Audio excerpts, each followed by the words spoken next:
Oh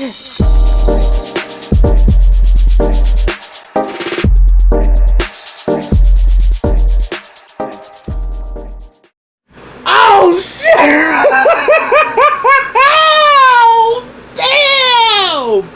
David came through tonight, y'all. Hey, what's up, everybody? This is your boy Kenny, and this is the Haves and the Have-Nots Season 6, Episode 19. And the name of this episode is Team of Rivals. Woo! Damn, it was a long time coming, and I didn't think David had it in him. But let's just say, looks like another love TKO. let me get started with this review because we got a lot to cover, and I'm gonna try my best not to make this long, but it may get long because so much happened, and I don't want to miss a damn thing. All right, let's begin. Okay, the episode picked up where it left off, where Justin, aka Glenn Close, is now got guns on. He has a gun on Jeffrey and a gun on himself, saying, "If I can't have you, nobody will," and all this shit. And Jeffrey's like, "Do it."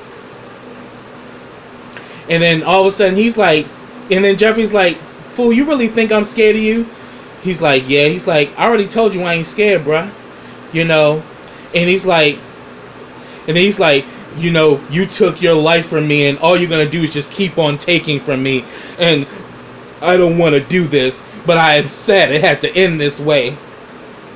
And Jeffrey's like, "Go ahead, do it. Do it. Do it!"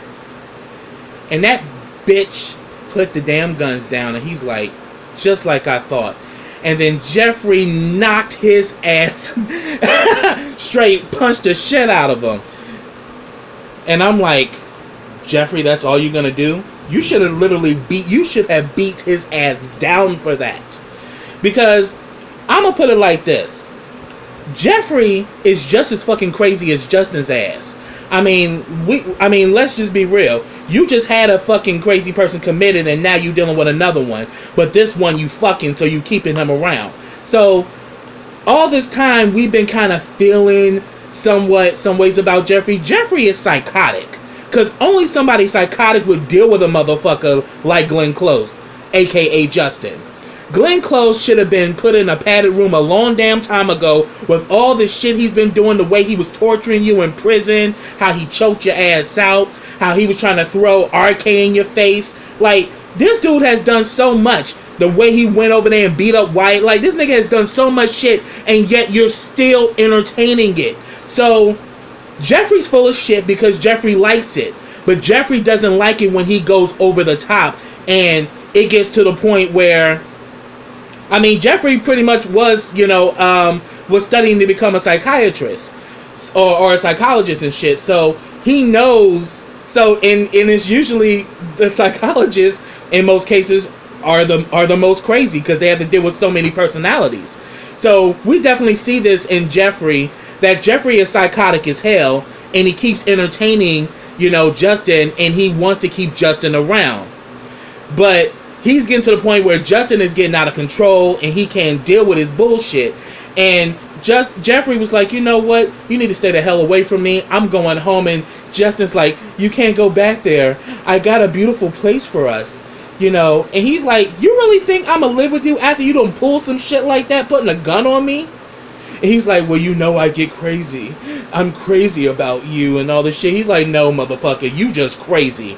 Yeah, and Jeffrey, ain't that the damn pot calling the kettle black, motherfucker? Because you crazy too. Because only a crazy person would be with somebody and continue to take the shit you take. But then again, he's like his father. He has been conditioned to just take shit, and when he gets to the point he gets tired of taking shit, that's when he lashes out. But the fact that he just hauled and punched Justin, he ain't scared of Justin's ass. He likes that crazy. Jeffrey just be playing that punk shit where he just starts like, "Oh God, you're doing too much. I can't. Like, this is not a person you can reason with. In hindsight, he leaves after they had that whole situation down up in Wyatt's apartment. Jeffrey goes back to his father's condo. The whole damn condo has been ransacked, and that motherfucking Justin walk up in there like, "Oh my God, you know, and I'm just like looking at this motherfucker like, you are so fucking simple, Justin. Like, Glenn Close, your man can't get up and go nowhere without you getting in your feelings and tearing everything up.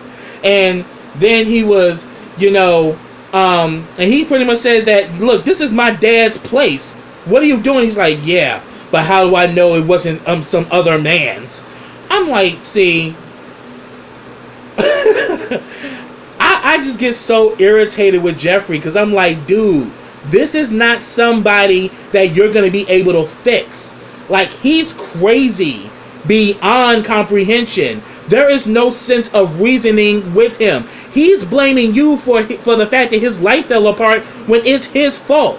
Yeah, it was on the account of Jeffrey, but Jeffrey is not the reason why you lost everything. You being negligent, you being a liar, and you being a manipulative piece of shit is the reason why you lost your family. Not because of Jeffrey. So all that shit's going down, and you know, he pretty much says that, you know, well, you can't stay here. You know, you should come stay at our new place. It's so beautiful. So he's like, oh, so that's the reason why you did this shit? So I would have no choice but to come be with you? Yeah, that's the reason why Glenn Close did it, boo-boo. Fatal attraction, one-on-one. Like, where the fuck have you been? I mean, did you see the movie? Like, what the hell, Jeffrey? Like, you don't even realize this is what you have. This person wants complete control of your life, and they're not gonna stop. And Justin ain't done. So he pretty much tells him to get the hell out of here. And he's like, you know, you could come be with me. He's like, I'm not coming over there with you. Get the hell out of here. And he's like, this really hurts, Jeffrey. This really hurts. And I'm like, yeah, because this motherfucker literally excused his whole emotion, his lack of emotional control as the reason why he did what he did. Like, no, motherfucker, you're just reckless and selfish as hell. You piece of shit. Got some damn nerve. Now I'm gonna talk about this whole situation with Mitch. Mitch finds, you know, his Uncle Vinny, because, you know, the last episode he talked to Benny, so he actually found Uncle Vinny, and the guy that that Benny was actually fighting over the gun with, that's his other uncle, Uncle Ed. Uncle Ed is just like, obviously Uncle Ed is part of the family, but he ain't got the same kind of muscling and the same kind of, you know, hardness that the rest of them got. So yeah, he's a part of the family, but I don't think he's really in the business like that. Or if he is, he ain't doing no. He definitely ain't, you know, putting down no bodies, because you saw his ass was shaking with the gun, and he goes to check, and he finds out that Uncle Vinny has a pulse. So he's actually alive. So they pretty much get him to the hospital, and you know, he's in critical condition. And next thing you know, we see that Mitch goes to see Benny. You know, Benny finally comes home, I think, from seeing Veronica's ass. And he pretty much approached Benny, and Benny, being the dumb ass that he is, you know, he's asking him Mitch asked him what happened. And you can see in Mitch's face, Mitch is like through with Benny's ass. And honestly, I don't fucking blame him. Because you told this dumb son of a bitch not to get involved with his family. Now he is so involved in this shit that it really is looking like you're the one who did it. Even though you walked in and saw Vinny like that. But Mitch is starting putting shit together. It's like, okay, you saying you ain't do this shit, but if you didn't do this, if you ain't do this and all, why didn't you call the police? Why did you just leave him there? Oh, because you probably wanted to get off on your debt. You didn't want to have to pay him, so you wanted him dead. So we also, later on in the episode, we find out that, yeah, Uncle Vinny is alive, and he lets him know he's alive and he's in critical condition. And he's talking. And, well, he's not talking, but he's saying that his uncle is pretty much describing him as the guy who did it. So here it is. You left the damn uncle there. He's describing you as the person who did this shit because he saw your dumbass. Even though you pulled a gun on him and he says, oh no, I know you didn't do it. I know you didn't do it. No, he was just scared. But that motherfucker is singing like a canary and he's pretty much describing you as the man who did that to Uncle Vinny. So he's putting shit together and damn Mitch is letting him know, like, look, everything is still on. You got to pay that back with the damn interest. And all I'm going to let you know is this, bruh. You better hope he lives. Because if he doesn't, you're dead. And if you don't pay that money back, you're dead. So it's like all ties are just cut. And Mitch lets him. And like this damn Benny's like, oh please man, won't you just talk to your family, man? You know I didn't do this. You've known me for years. Like you know I wouldn't do no shit like this. He's like, look Benny, I told you everything. I told you straight up not to fuck with my family. You don't fucking listen. Every time I try to tell you shit, you don't fucking pay it. You don't listen and shit. And he's like, yeah, you know I'm an idiot sometimes. Like, no, Benny, you're an idiot all the time, you dumb bastard. Because now you done made yourself, you done tied yourself into some mob shit. And these motherfuckers ain't gonna stop until they see your blood. And he tried to let you know not to go that route. But no, you wanted to do it any damn way. And it's like every time you turn around, you doing all of this extra shit. And all you did was just make a mess of everything. And now you putting your damn life in jeopardy. But not just your life, your whole family's life. Meaning your mother and Candace are in danger now. So yeah, so Mitch was done with that shit. Then we see that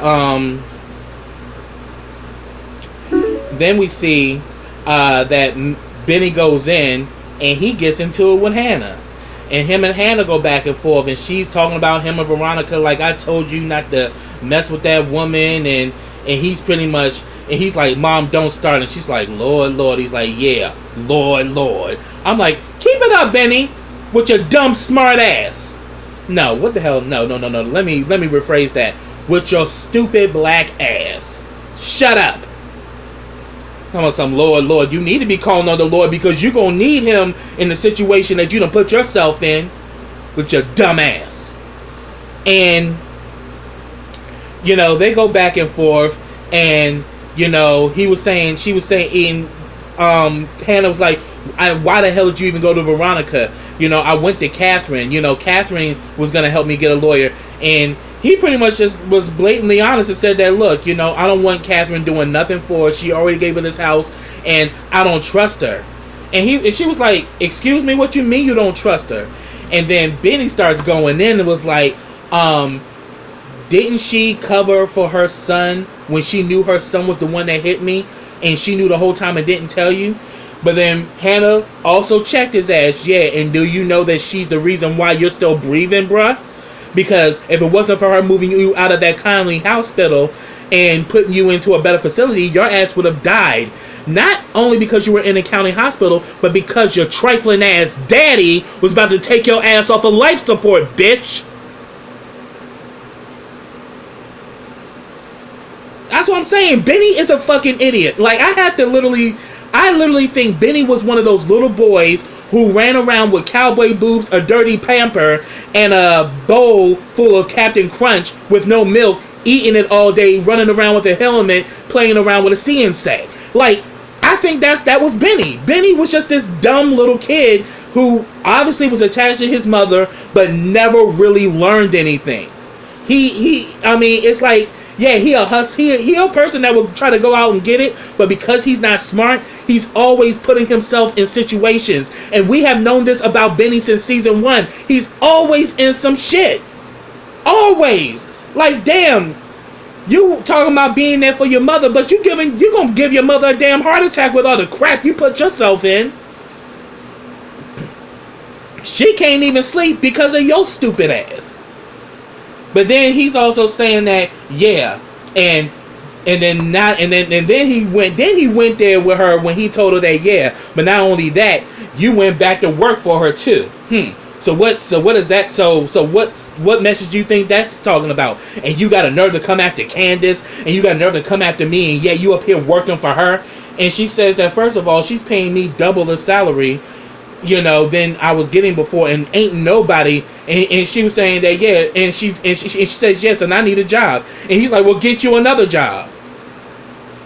Why don't you get another one, motherfucker? Instead of you borrowing money from the mob and writing checks that your ass can't cash. Oh, Benny just does that shit to me, because it don't make no sense you can be that selfish and stupid. But Benny is very selfish, self-absorbed. He's cocky as hell, and just the most arrogant person ever. Probably the one who's more arrogant than him is Jim Cryer, and Jim is dumb as hell too. But damn, at least Jim got some common sense. Benny has none. Benny literally is just this dude with this big ass ego and talks a whole bunch of shit, but can't back none of it up. So, and she pretty much says that ain't nobody gonna pay me the kind of money that Catherine's paying me. And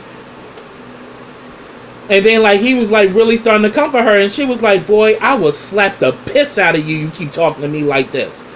And then she's talking about, and then she's like, oh, so you gonna go with Veronica, huh? And he's like, yeah, I'm excited with Veronica. And she's like, you're gonna have to pay for it, right? He's like, I don't have to pay for nothing.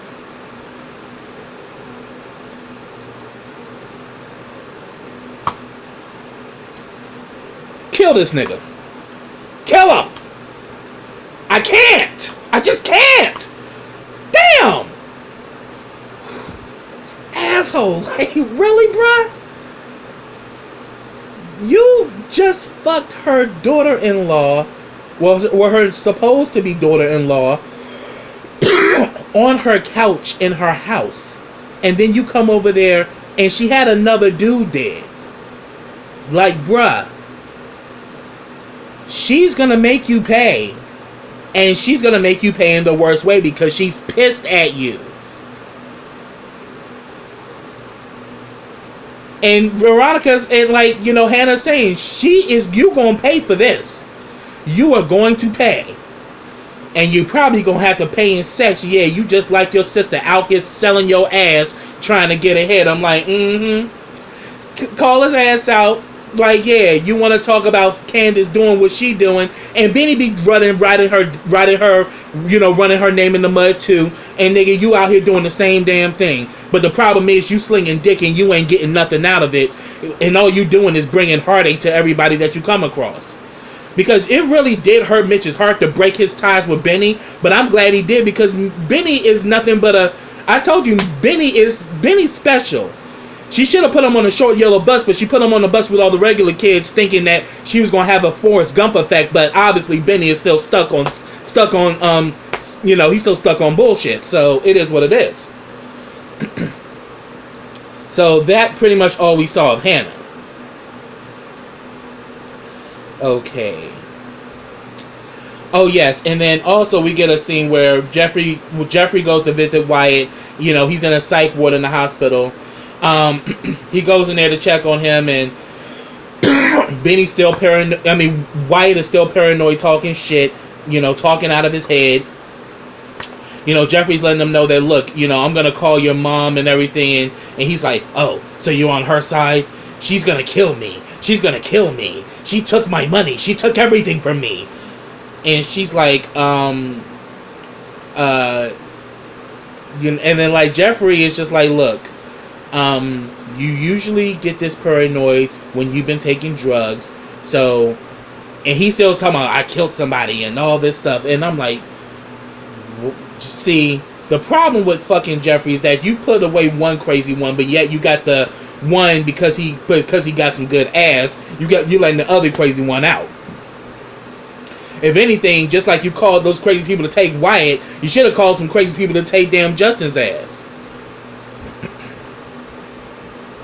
But I'm just thinking that, Jeffrey in love with the boy.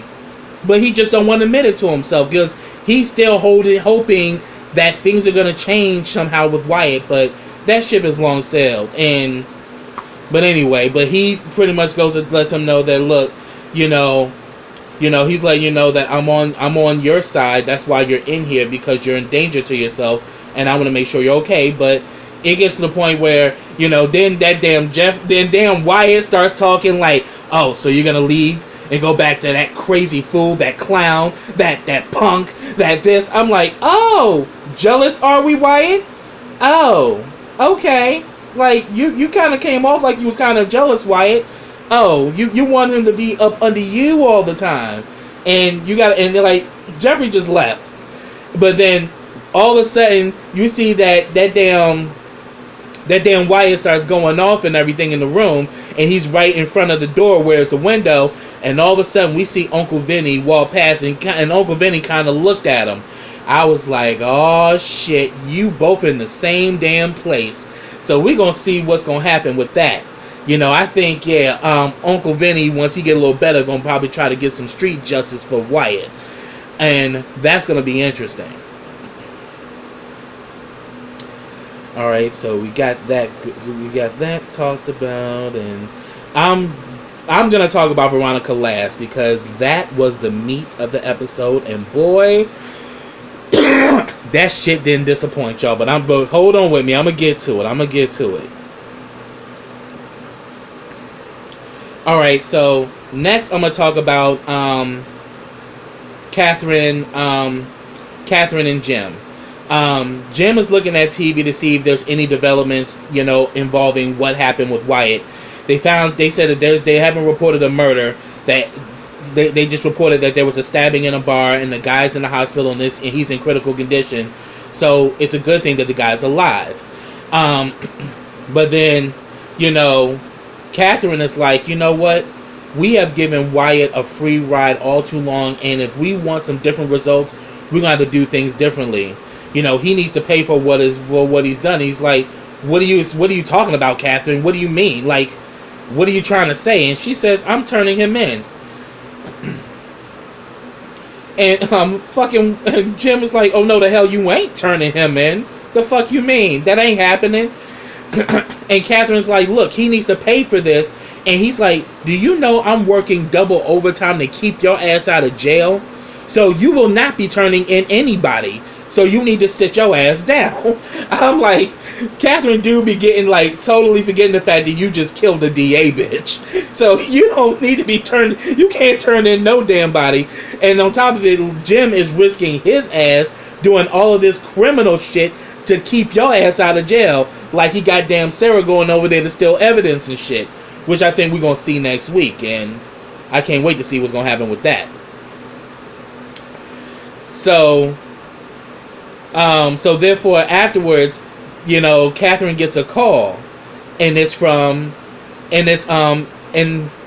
Jeffrey, and Jeffrey lets him know that Wyatt's in the hospital, and he was talking about hurting himself, so I pretty much called and had him put in the psych ward, and she lets him know where he is and everything, and that she can visit him in the morning.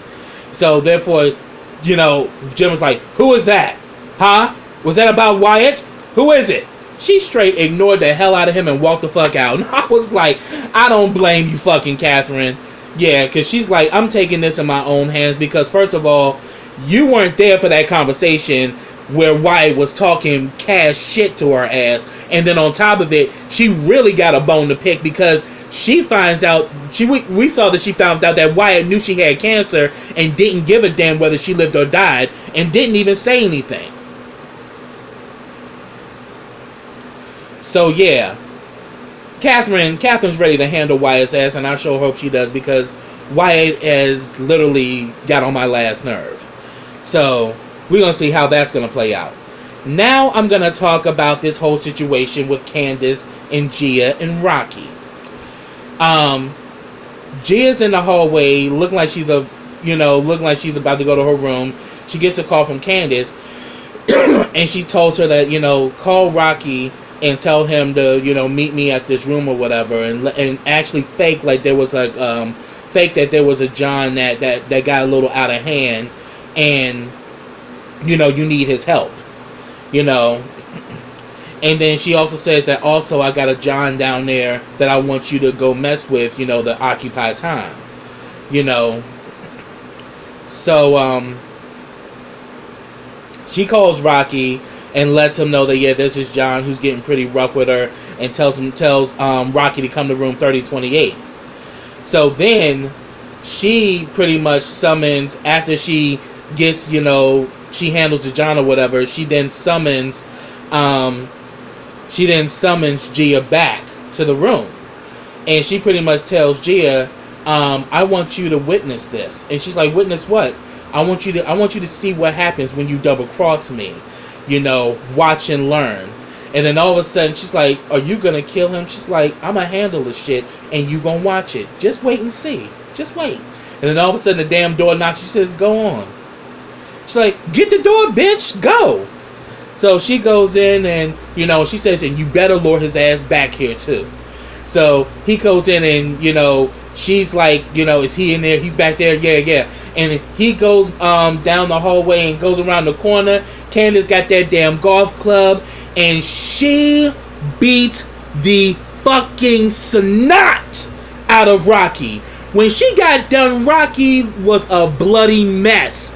I was like, she beat the crap out of him. And she pretty much told him, you get your ass out of here and you better not ever snitch my business to anybody ever again. Get your ass up out of here. And he literally struggled to get up out of there, but she beat his ass.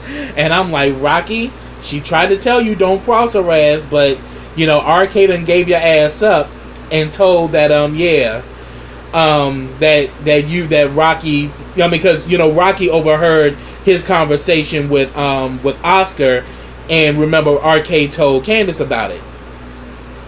So yeah, Rocky got fucked up big time.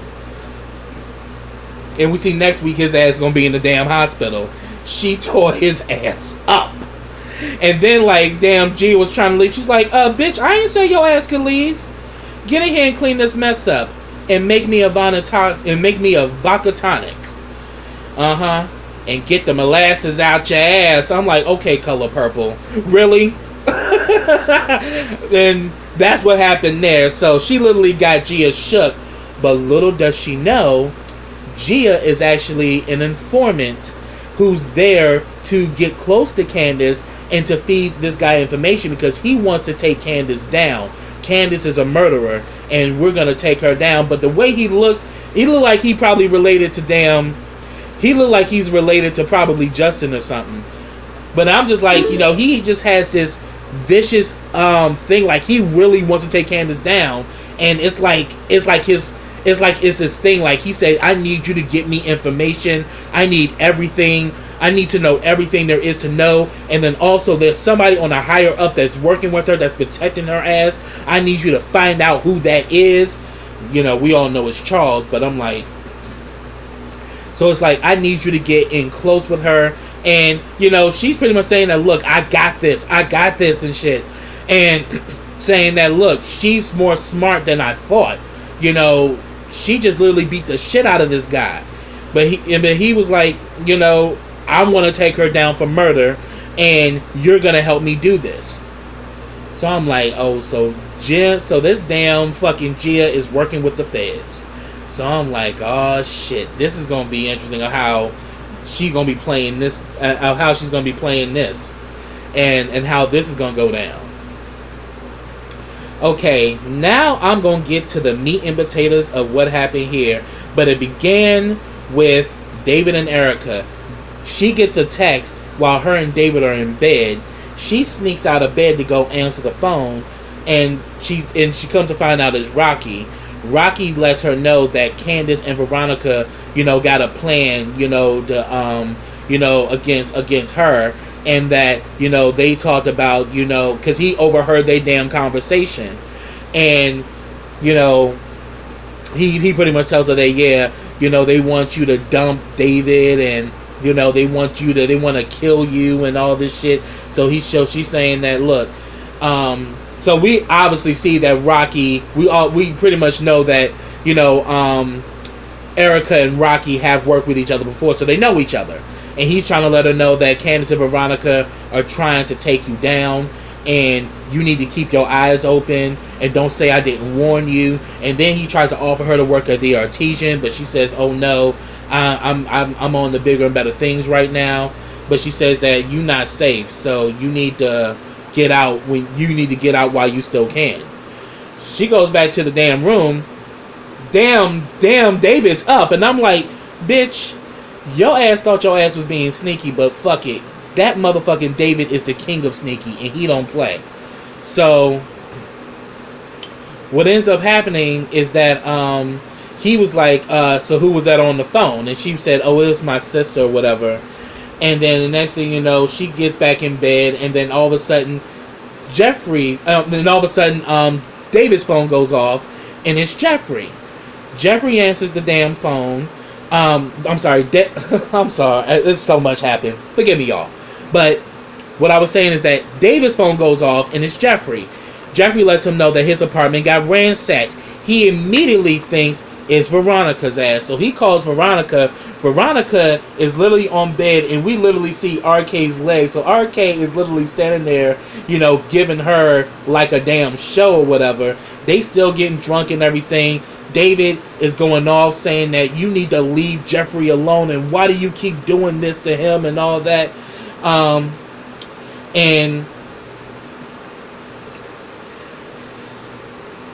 And then, like, they go back and forth and everything. She's talking about, you worried about what I'm doing. You need to be worried about that damn whore in your house, and all of that shit. And he's like, I'm coming over there. And she's like, bring your ass over here. And she says, oh, yes, but if you come over here, you need to bring a condom because you're not getting up in me raw after you've been with that slut. And I'm like, Veronica is doing too damn much. She drunk as shit, and she's just out of control. She's just getting she's getting more slick with her mouth,